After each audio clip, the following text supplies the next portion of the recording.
자, 오늘은 1년 동안 우리가 붙잡을 원담 메시지가 선포되는 날입니다. 말씀의 제목은 네 지경을 넓히리니 라는 제목입니다. 먼저 여러분이 어느 나라인지 한번 알아맞혀 보시기 바랍니다. 이 나라가 다 들어보고 한번 맞춰보시기 바랍니다. 세계 5대 잠수함 생산 국가예요. 이 나라는 5대 잠수함 생산 국가입니다. 그리고 전 세계에 떠다니는 대형 선박들 있잖아요. 대형 선박의 43%가 이 나라에서 만들었어요. 거의 절반가량은 이 나라에서 만든 거예요. 그리고 80억 명이 넘는 인구 중에서 3명 중에 1명은 이 나라에서 만든 휴대폰을 사용하고 있습니다. 대단하죠? 또 국민들이 비자가 없이 그 나라에 해외여행을 가거나 하면 비자가 필요하잖아요. 비자 없이 189개 나라를 들어갈 수가 있대요. 이거는 세계적으로 봤을 때 3위에 해당되는 나라입니다. 그리고 세계 1등 상품이 자그마치 151개나 되는 나라래요.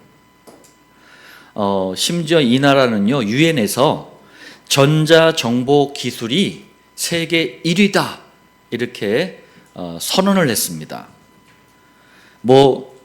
제가 이제 조사를 해보니까 세계 1위가 너무나 많은 나라예요. 어느 나라일까요? 이게 바로 우리 대한민국입니다. 우리 장고사님이 맞추셨네요. 대한민국이에요. 여러분, 불과 100년 전만 해도 이 나라는요, 국민의 50%가 50% 이상이 노비 아시죠? 노비인 나라였어요. 그런데 이 나라에 교회들이 들어오면서 하나님께서는 세계 복음화 하도록 대한민국을 이렇게 지경을 넓혀 주신 거예요. 자, 우리 서론 말씀입니다. 2024년 원담 메시지 제목이 내 지경을 넓히리니, 발음이 좀 그런데 네 지경을 넓히리니 이러면 좀 더 이해가 될 것 같습니다. 자, 이 말씀은 우리가 막 그냥 우리 힘 가지고 힘쓰고 애쓰고 막 죽어라 하면서 우리가 막 넓혀가고 그런 걸 말씀하는 게 아니에요. 하나님께서 우리의 지경을 넓혀 주시겠다라는 언약, 약속입니다. 자, 이 언약, 약속의 성취를 누리도록 우리가 기도해야 되겠는데 서론에서 먼저 5가지 부분을 두고 기도하시길 바랍니다. 이따 예배 마치고도 우리가 조금 할 텐데 부모님들은 우리 자녀들, 남편, 아내를 위해서도 꼭 이 5가지 부분을 두고 기도하시길 바랍니다. 첫째로 2024년 모든 가정이 가족 모두가 복음으로 하나 되는 가정의 완전 복음화라는 이 지경을 넓혀 주옵소서. 두 번째, 모든 가문이 가문의 문제를 복음으로 치유하고 복음을 깨닫고 누리는 발판으로 활용하도록 지경을 넓혀 주옵소서. 세 번째, 모든 그루터기가 복음 안에서 주시는 학업, 복음 안에서 주시는 기능, 복음 안에서 주시는 비전을 가지고 시대와 현장 앞에 설 수 있도록 지경을 넓혀 주옵소서. 네 번째, 모든 산업인들이 가난과 채무, 빚이죠. 이 가난과 채무에 빠뜨리는 흑암 경제를 무너뜨리고 하나님께서 주시는 복음의 경제, 빛의 경제를 회복하도록 지경을 넓혀 주옵소서. 다섯 번째입니다. 21세기 안디옥 교회가 7천 목장을 통해 5가지 비전, 5가지 방향으로 교회의 지경을 넓혀갈 수 있도록 인도하옵소서.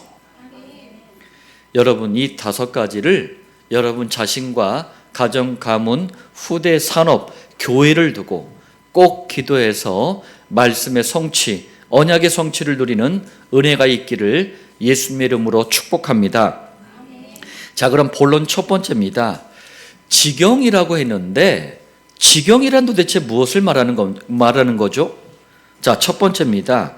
국어사전에는 크게 두 가지 의미가 있습니다. 첫 번째는 일정한 이렇게 테두리 안에 있는 땅, 이걸 지경이라 그래요. 두 번째, 지역과 지역을, 나라와 나라 사이를 이렇게 구분하는 경계, 이런 의미도 있습니다.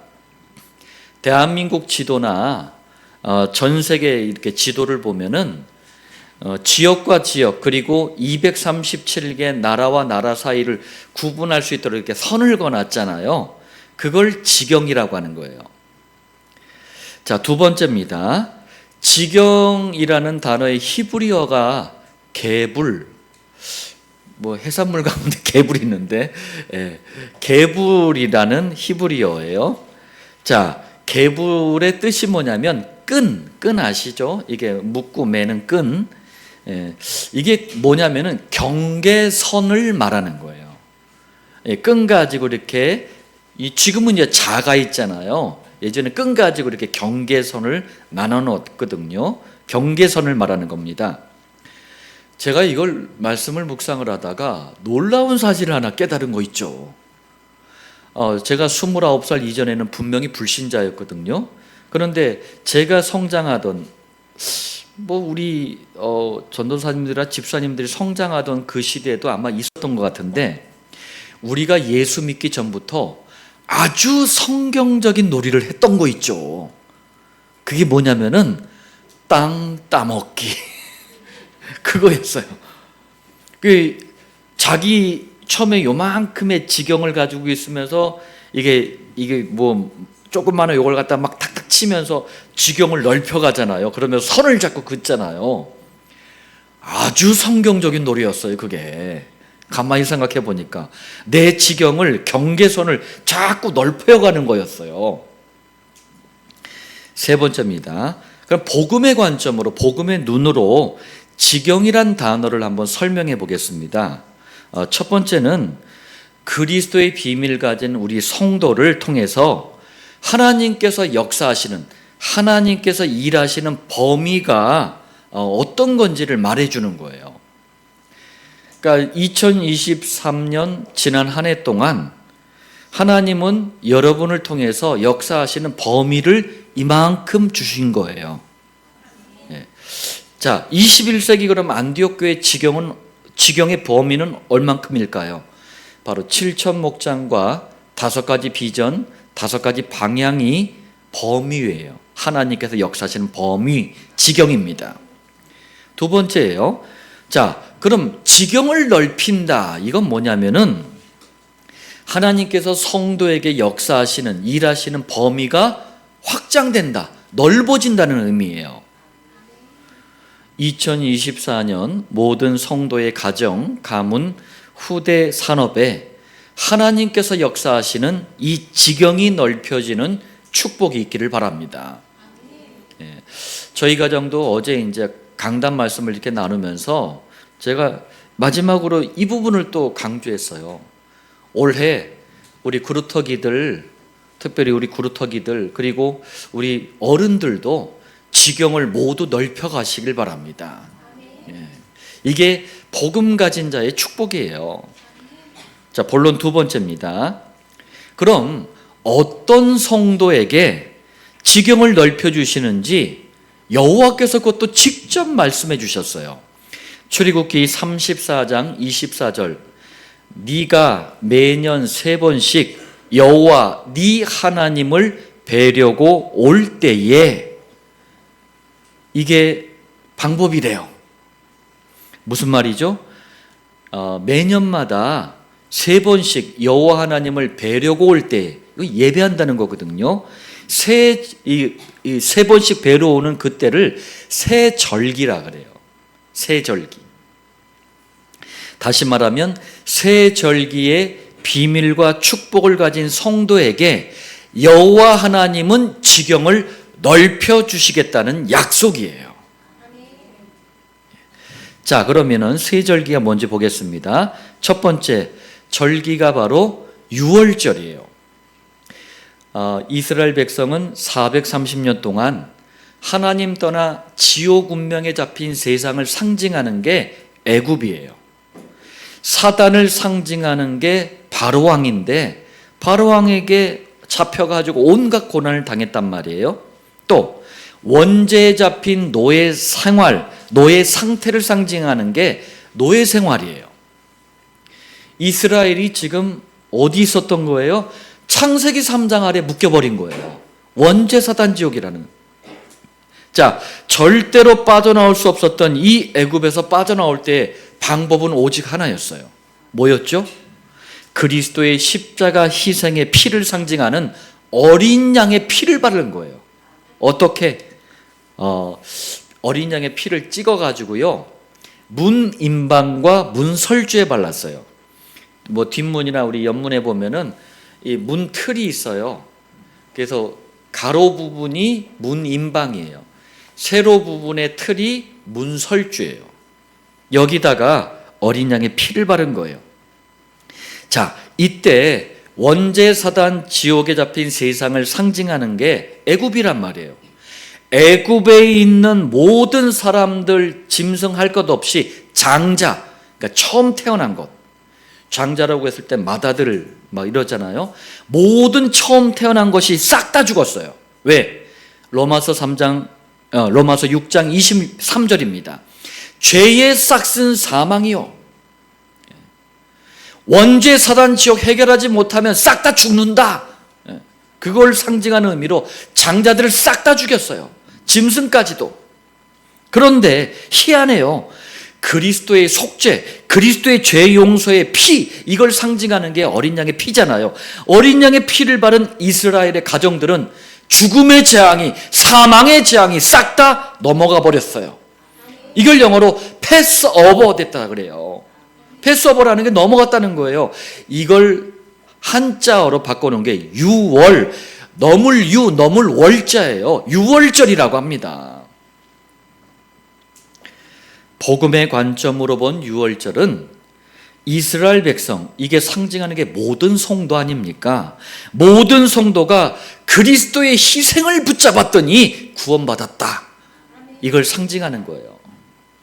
실제로 구약에 능통했던 전도자 바울은 고린도전서 5장 7절에 우리의 유월절 양 누굽니까? 곧 그리스도께서 희생되셨느니라. 유월절 그 어린 양의 피를 바른 사건을 그리스도의 사건이라고 바울이 설명하고 있는 거예요. 자, 이 유월절을 무교절이라고도 했어요. 무슨 말이냐면 양의 피를 바르고 애굽에서 빠져나올 때에 원죄 사단 지옥 문제를 상징하는 게, 이런 원죄 사단 지옥에 잡힌 세상을 상징하는 게 누룩이었어요. 누룩을 영어로 이스트라고 하잖아요. 이걸 한자어로 효모라 그래요. 발효시키는 이 세균을 갖다가, 균들을 갖다가 효모라 그래요. 자, 이 창세기 3장에 잡힌 세상을 상징하는 게 누룩인데 누룩을 넣지 않은 빵을 먹었어요. 그래서 무교라는 게 발효시키는 효모가 없는, 이게 무교예요. 병은 떡병자입니다. 그럼 빵이에요, 빵. 우리 한국 사람들은 이제 정서가 옛날에 떡을 먹었기 때문에 떡이라고 하는데 실제는 빵에 가깝습니다. 그래서 무교병을 먹었기 때문에 무교절이라고 한 거예요. 제가 예전에 이스라엘에 갈 기회가 있어서 무교병을 먹어봤어요. 지금도 유대교들은 무교병을 먹거든요. 유대교 신도들은. 먹어봤더니 처음에 이게 좀 너때대한 이렇게 흰색의 이렇게 구운 빵이에요. 근데 여기 이스트를 넣지 않아가지고 그냥 얇아요. 그리고 달콤하게 하는 설탕도 안 넣어요. 아무것도 안 넣어요. 딱 먹잖아요. 아무 맛도 없어. 이거 이스라엘 사람들은 즐겨 먹더라고요. 뭐 야채랑 이렇게 해서. 자, 다시 한번 설명하면 누룩, 이스트처럼 부풀리게 하는 창세기 3장의 이 거짓. 창세기 3장도 사단이 거짓말을 막 부풀린 거잖아요. 그리고 세상의 달콤함, 이런 데 취해서 살지 말라는 의미로 무교병을 먹은 거예요. 왜? 애굽의 이스라엘이 야곱의 자녀들과 70명이 처음에 애굽에 딱 들어갔을 때 요셉이 잘 나갔잖아요. 애굽의 총리였잖아요. 거기에 달콤함에 취해버렸어. 노예가 된 거거든. 그걸 넣지 않는 빵을 먹으면서 생각하라는 거예요. 니들이 왜 이렇게 됐는지 생각하는 거예요. 제가 현장에서 복음 전하면서 어려움 속에서 구원받는 분들한테 그런 얘기를 해요. 한으로 가져라. 어려움을 자꾸 잊어버리니까, 이 어려움을 당했는지 잊어버리니까 자꾸 복음을 놓쳐버린다. 한으로 가져라. 좀 괜히 그 얘기를 하는 게 아니에요.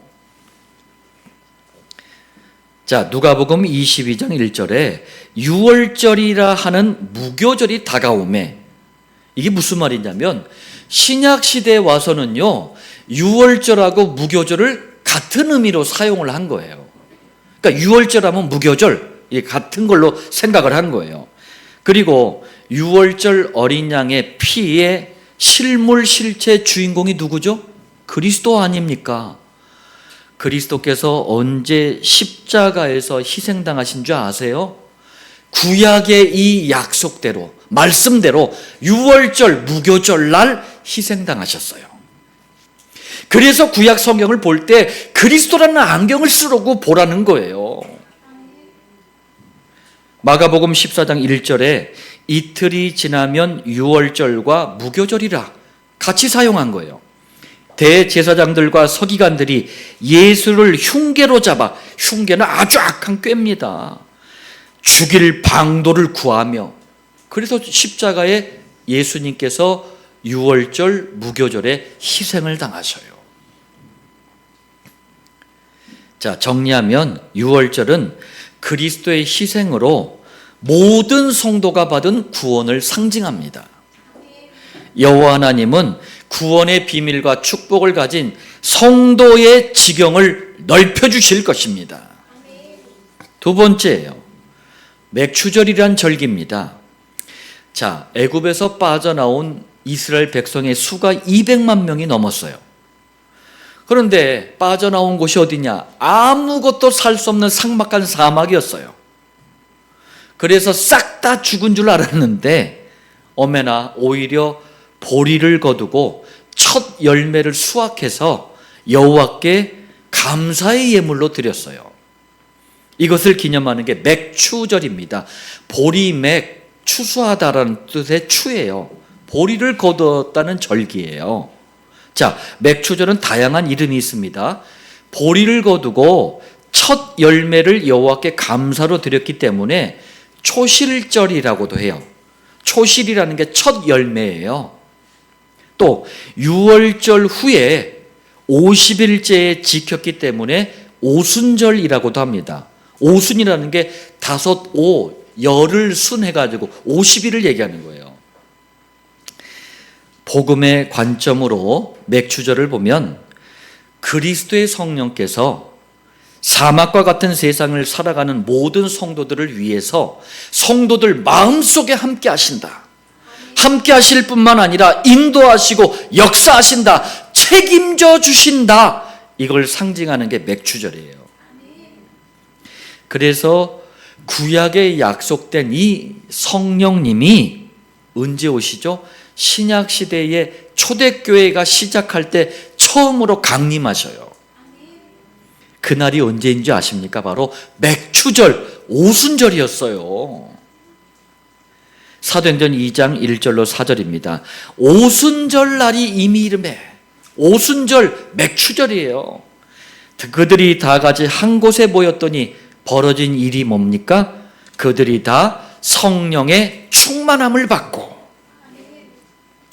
정리하면 맥추절, 오순절은 그리스도의 성령께서 모든 성도의 마음속에 함께 하시면서 인도하시고 역사하신다. 이걸 상징하는 거예요.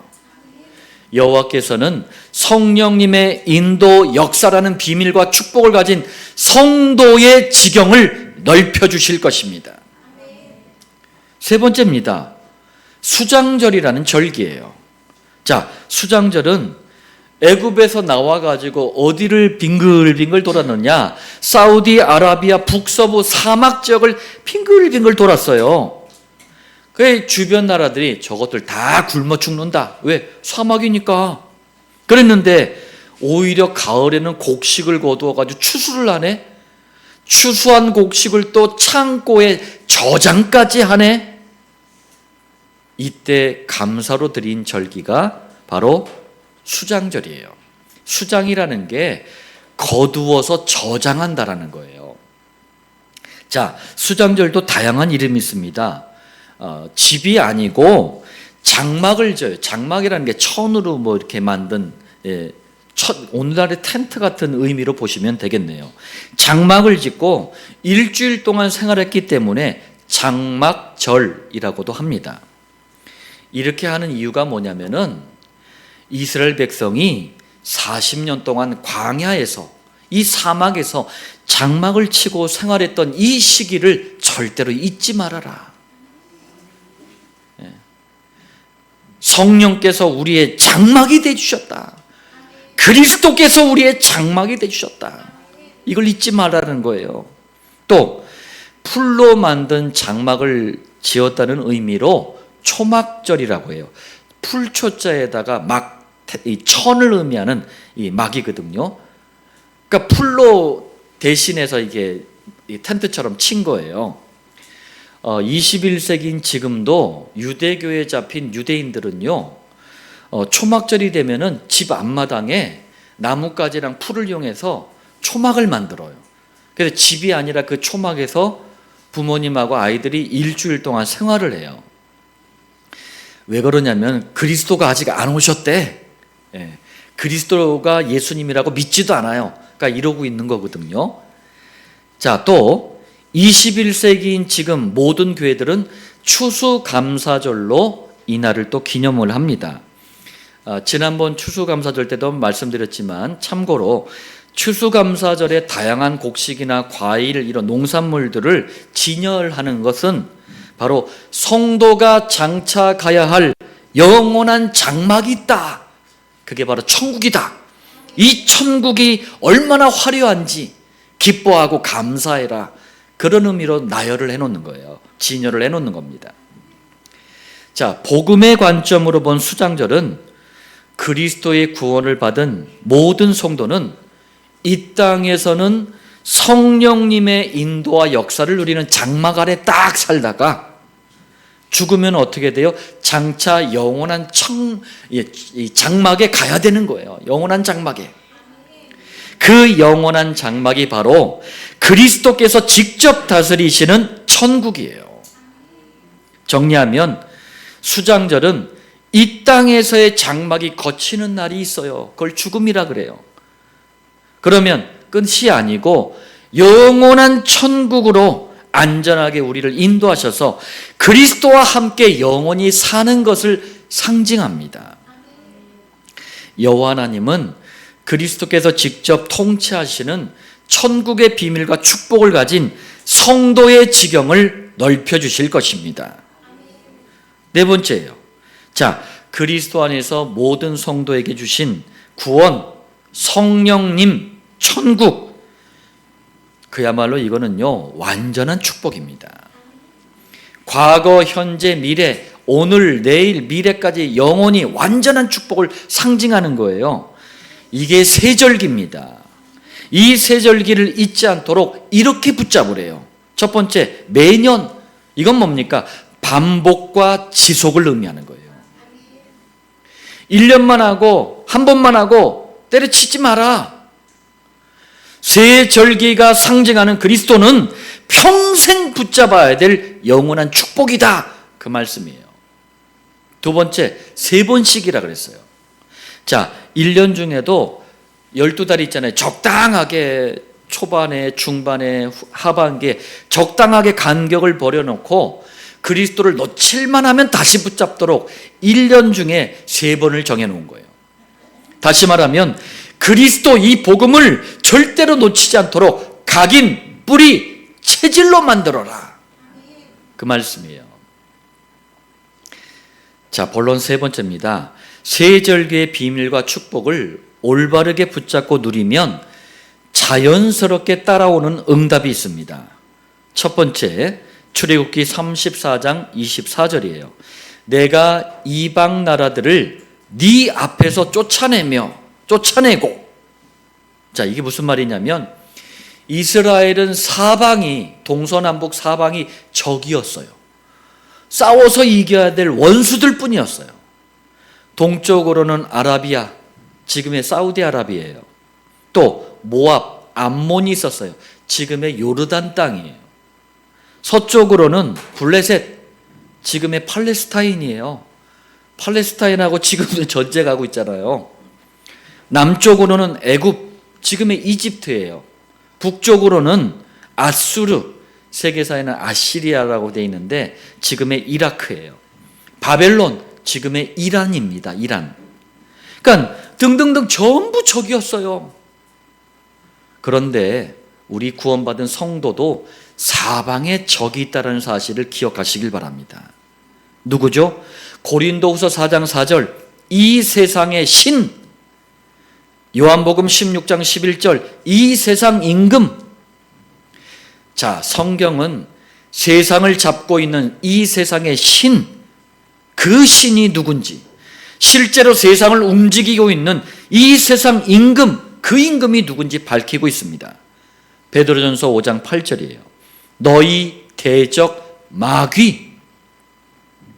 성도는 사방에 원수 대적이 있는데 그게 마귀래요.